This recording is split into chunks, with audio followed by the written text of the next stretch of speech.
What is going on, guys? Goose here, man. Come back at your video, and hey, man, LSU gets a big victory last night. Yesterday afternoon, excuse me, as they beat the Auburn Tigers 23-20.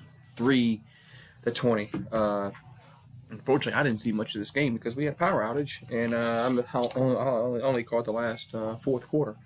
Had a storm come through Friday night, and man, my power was out. But so LSU wins 23-20. They survive. They undefeated, 8-0. They play Alabama in 2 weeks. Got a bye week next week, so they got a week to heal up and get ready for Alabama because that will be a game and a half. LSU hasn't beaten Alabama since 2011, and I think this is LSU's best chance since then to beat them. I'm not saying they will, but this is LSU's best chance because we have this is our best offense since we beat them that night in Tuscaloosa. This is the best offense we've had since then, and so we got a chance. But will we do it? That remains to be seen. And it's another preview video down the way. So LSU does enough. They had some red zone blunders from what I saw early in the game. Interception in the end zone. Interception close to the goal line. They stopped on 4th and goal.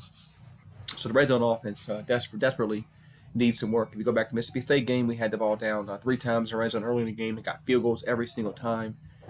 So the red zone offense is going to have to perform much better if they want to go on the road and defeat Alabama in Tuscaloosa in 2 weeks. But we'll see what happens. So Joe Burrow threw for 321 yards, 1 touchdown. Did have that 1 interception, but he also ran for 1 touchdown. Clyde Edwards-Helaire had 136 yards on 26 carries, also scored a touchdown. And Jamar Chase had 8 receptions for 123 yards. He was the leading receiver for LSU. Now going over to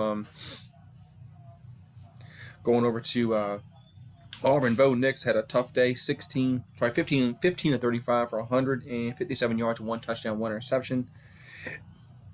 DJ Williams was the leading ball carrier. He had 13 carries for 130 yards. And then Williams had 4 receptions, 65 yards, and 1 touchdown for Auburn. So, LSU moved the ball well. If we look at the total stats, which we will in a minute. But Auburn got the scoring. Started off first with a 30-yard field goal by Carlson, makes it 3-0. Then LSU scores in the second quarter from a Terrace Marshall touchdown pass. It was 7-3. Now after a muff punt, Auburn scores on a 1-yard touchdown run by Bo Nix, makes it 10-7. Right before half, LSU kicks a 20-yard field goal to make it 10-10, but they didn't. But then Auburn drives down the field, and LSU has to intercept the pass close to the goal line to stop that scoring drive. That was a big play as well. In the third quarter, so it's 10-10 going to half. So going to the third quarter, Auburn starts off the scoring first again with a field goal as they lead 13. They led 13-10. Then Clyde Edwards-Helaire scored a touchdown run from about 6 yards out and made it 16-13 as the extra point was missed. It stayed that way until the fourth quarter when Joe Burrow with 13-29 scored a touchdown, make it 23-13, and it looked like LSU was maybe going to start pulling ahead because they had stopped Auburn, got the ball back, but they were unable to get first downs and move the ball in the fourth quarter as Auburn's defense kind of clamped down a little bit.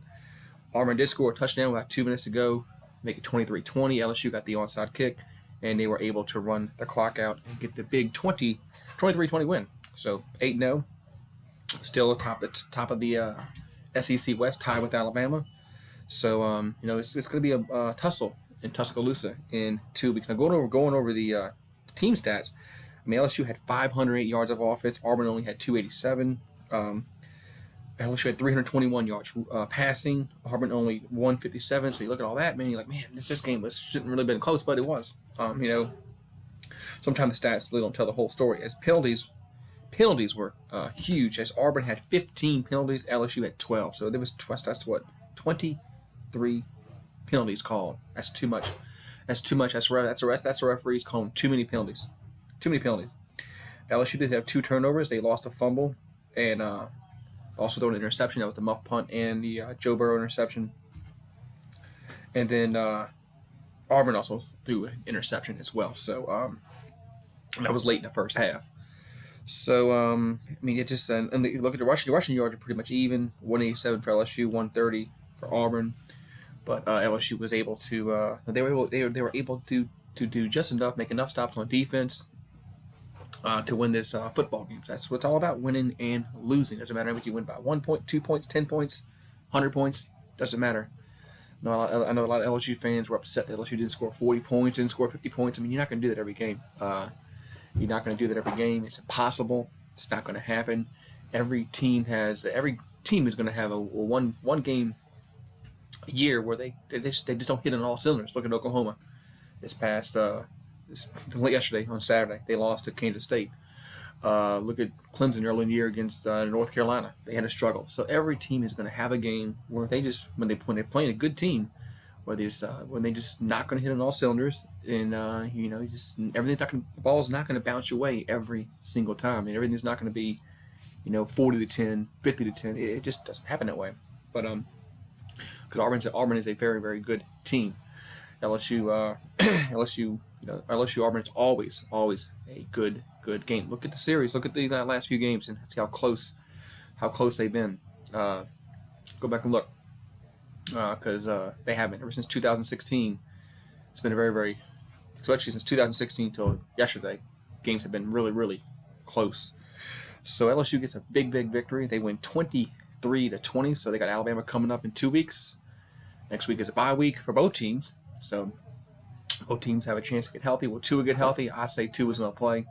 That's just my personal opinion. I don't see there's any reason. I don't see why he's not going to play. It's just my opinion. So I think Tua will play. Even if he is 80%, I think Tua will play because he gives Alabama the best chance to beat LSU if he plays. So that's why I think he'll play even at 80%. So, but we'll see what happens because, like I said, bye week next week. So both teams have a chance to get some of their players that are a little dinged up a little bit ready to go for this big tussle in Tuscaloosa in 2 weeks. Number 1 versus number 2, more than likely.